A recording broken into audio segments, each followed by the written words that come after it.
일단 강원도부터 보도록 하겠습니다. 강원도는 일단 지금 최근에 사전투표의 열기가 부작용을 끼치는 지역이다라고 보시면 됩니다.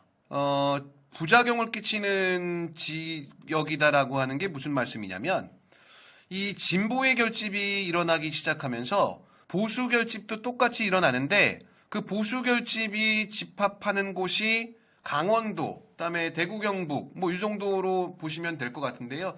대구 경북은 사실은 그 집합하는 데 있어서 결집도는 약해요. 어차피 이기는 동네이기 때문에. 자, 그런데 이제 강원도 쪽에서는 약간의 변화가 두 군데서 보이는데 그 두 군데가 어딘지를 한번 좀 살펴보도록 하겠습니다. 자, 먼저 저쪽 맨 끝에부터 한번 좀 볼 건데요. 맨 끝에 보면 강원 속초, 인제, 고성, 양양이 있습니다. 여기는 보시는 것처럼 마지막으로 나온 여론조사가 더불어민주당 32.6%, 그 다음에 국민의힘 53%가 나왔어요. 굉장히 넓습니다. 속초, 인제, 고성, 양양 여기를 다 선거운동하기도 힘들고, 근데 굉장히 참 특이한 이력이긴 한데 이 김도균 후보가 수방사령관 출신이에요. 아무래도 이제 접경 지역이기도 하고 좀 보수적인 색채가 있는 동네다 보니까 이 김도균 후보가 군 장성 출신이다라고 하는 부분들이 좀 강점으로 작용할 수 있지 않을까라고 하는 기대로 아마도 세팅된 후보일 것 같은데, 제가 보기에는 죄송한 말씀입니다만 굉장히 어렵지 않겠는가라고 판단을 합니다. 그래서 지금 요 속초, 인제, 고성, 양양은 저쪽에 가져간다라고 보시는 게 맞을 것 같아요.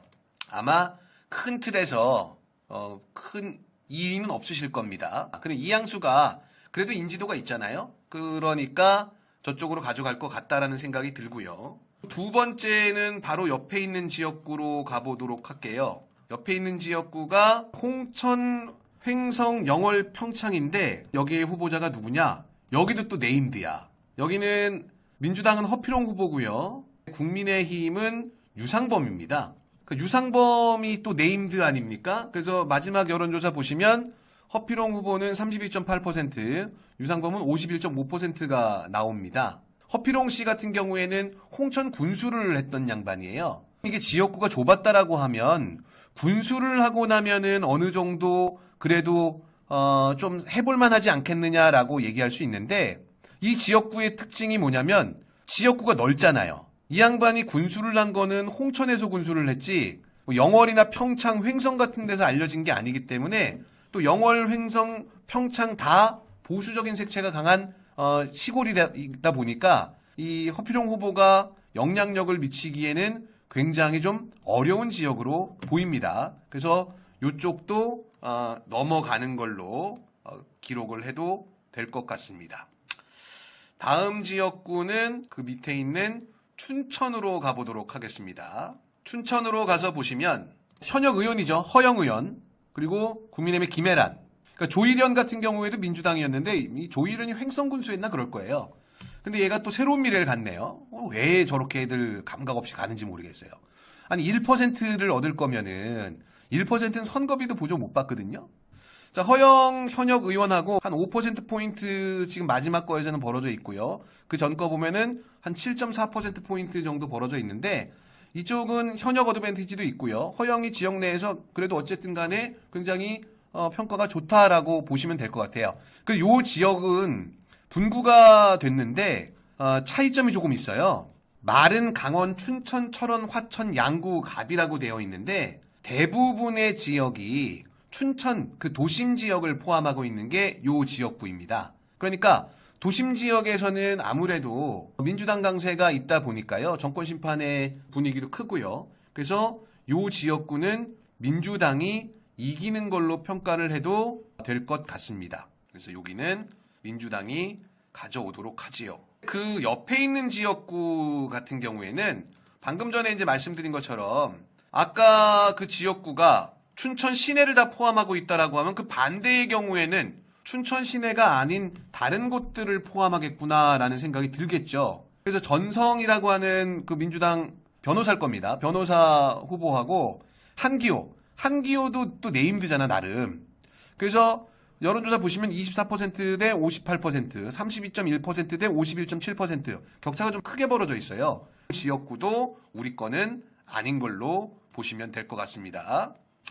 자, 그런데 여론조사상이랑 조금 다른 분위기가 감지되는 데가 한 군데가 있어요.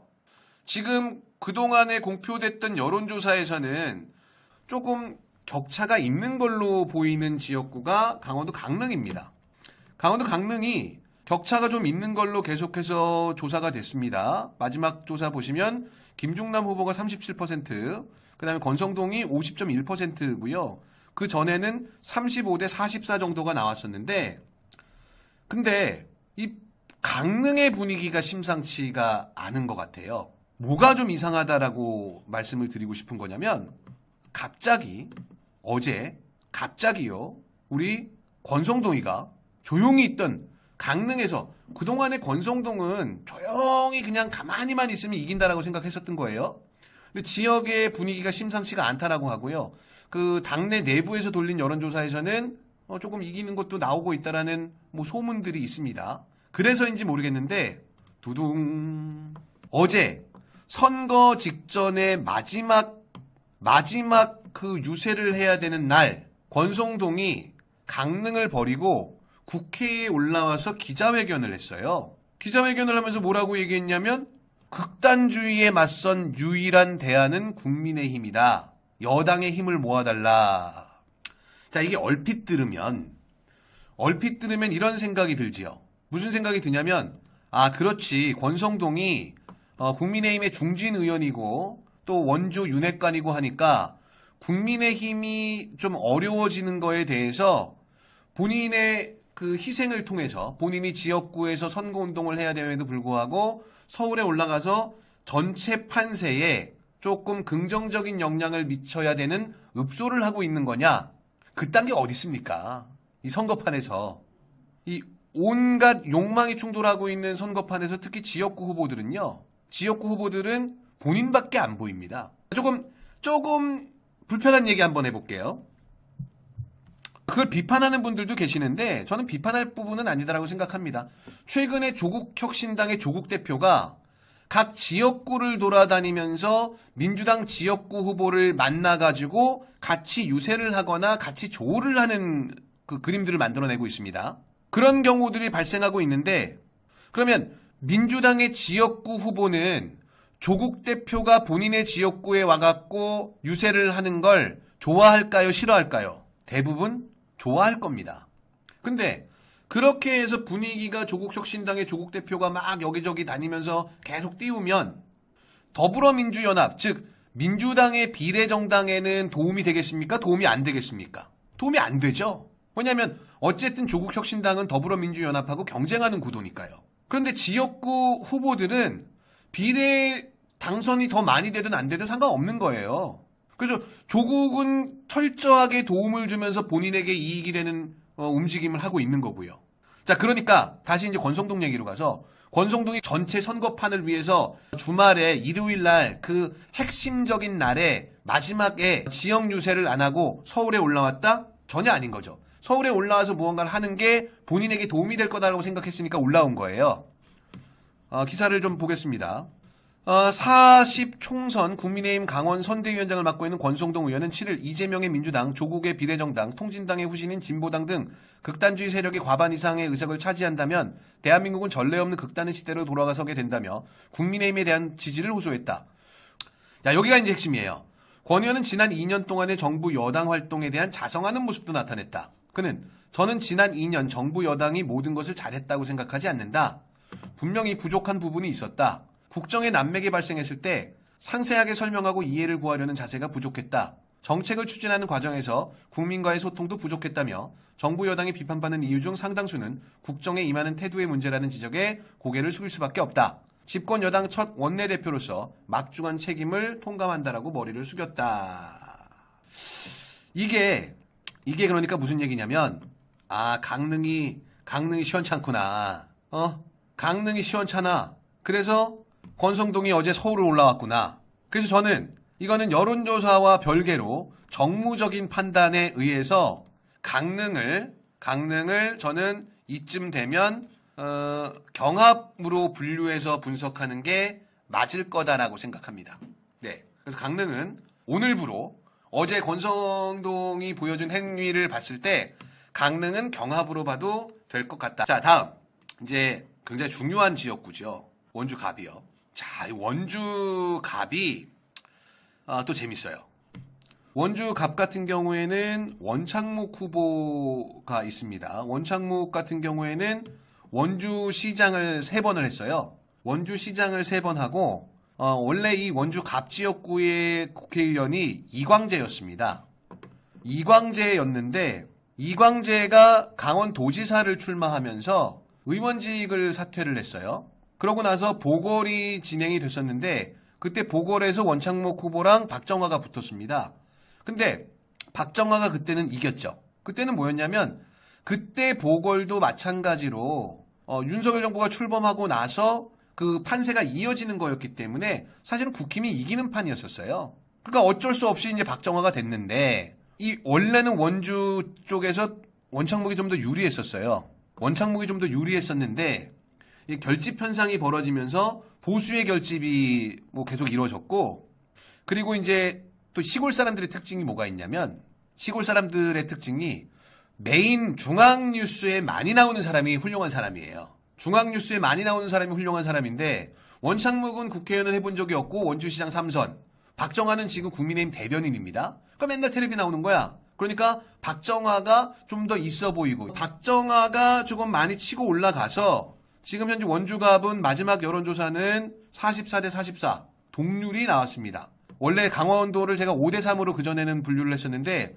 원주갑도 이제는 경합으로 분류를 하는 게 맞을 거로 보여요. 그래서 원주갑도 이제 경합 지역이 됩니다. 그럼 이제 원주갑 밑에 보면 원주을이 있는데 원주을도 분석하는 거 되게 쉬워요. 원주을 분석은 좀 전에 제가 말씀드렸던 거랑 똑같은 맥락으로 이해하시면 되는데 제가 시골 사람들의 특징은 중앙에서 많이 나오면 유명한 거다, 훌륭한 거다 라고 말씀을 드렸잖아요. 원주을 지역구는 송기현 의원하고 김한섭 후보가 붙어 있습니다. 근데 송기현 같은 경우에는 더불어민주당 법사위 간사를 지냈죠. 검사 출신이고요. 좀 마음에 들지는 않는데 뭐 여하튼 뭐 어쨌든 간에 메인으로 많이 나와. 그리고 김한섭은 기재부 차관 출신입니다. 기재부 차관 출신이고 아버지가 국회의원이었고 강원도지사 했던 양반이에요. 김한섭이 택도 없이 밀리고 있다. 기재부 차관을 누가 합니까? 그랬더니 김한섭이 요새 막 던져요. 김한섭이 던진 그 공약 중에 제가 참나 웃긴다라고 했던 게 원주에는 치악산이라는 산이 있습니다. 공약 중에 하나가 치악산에 케이블카를 놓겠다. 뭐 얘네는 진짜 뭐든지 이 공그리 성애자들이에요. 공그리 성애자. 무조건 공그리만 치면은 사람들이 다 좋아할 거라고 생각하는데 여하튼 김한섭은 굉장히 어려운 판세로 가고 있어 보여서요. 원주을은 민주당이 먹는 걸로 분류를 하면 될 것 같습니다. 자, 다음 지역구입니다. 다음 지역구 딱 이름만 봐도 어려워 보이죠. 동해, 태백, 삼척, 정선. 왜 이렇게 강원도에는 네임드들이 많은 거예요? 여기도 보시면 후보자가 빡세. 후보자가 이철규입니다. 이철규. 지금 실세. 이철규가 여기 지역구 의원이다 보니까 여론조사 보시면 한우현 후보는 29.3%포인트, 그다음에 이철규 같은 경우에는 53.5. 헐.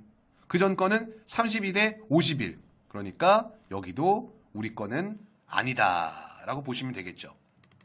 자, 그래서 지금 강원도를 전체적으로 다 봤는데 강원도는 대략적으로 국힘이 4, 그다음 경합지역이 2, 그리고 민주당이 2, 4-2 정도로 보면 되지 않을까. 5대 3이었던 게 4-2이 돼서 정말 이 투표율이 어마어마하게 높아지면 4대 4가 될 수도 있고요. 아니면 6대 2가 될 수도 있는 상황이다. 요게 강원도 판세로 보시면 될 것 같습니다. 네.